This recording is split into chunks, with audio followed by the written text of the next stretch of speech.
इस माध्यम से एक बहुत ही अच्छा एक माहौल तैयार किया जाता है। उनका मंत्र है कि परीक्षा को उल्लास के रूप में, एक त्योहार के रूप में मनाएं।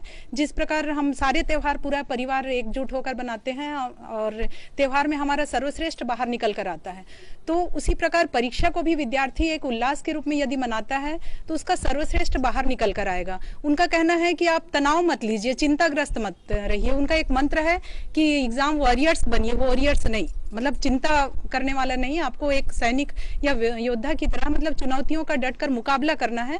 तो बच्चे इस रूप में बहुत ही अच्छे से तैयार हो पाते हैं। इस प्रकार के कार्यक्रम होने से उनका मनोबल बढ़ता है, आत्मविश्वास बढ़ता है।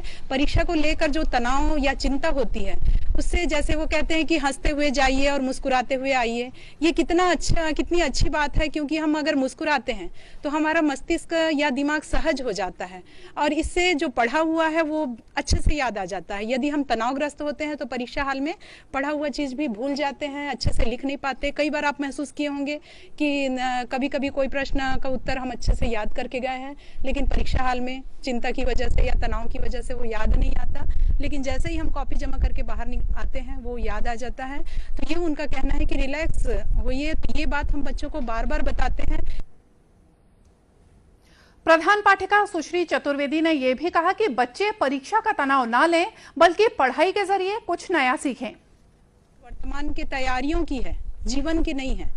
मतलब ये केवल परीक्षा ही निर्धारित नहीं करेगा, इसलिए इसमें इतना तनावग्रस्त रह के जीवन मरण का प्रश्न इसको मत बनाइए।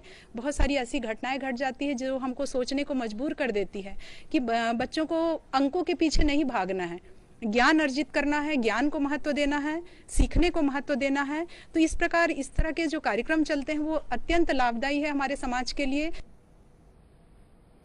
गौरतलब है कि परीक्षा पे चर्चा कार्यक्रम के लिए पंजीयन कराने वाले बच्चों से सुझाव लिए जाएंगे। दुर्ग जिले का पाटन क्षेत्र इन दिनों प्रवासी पक्षियों के आगमन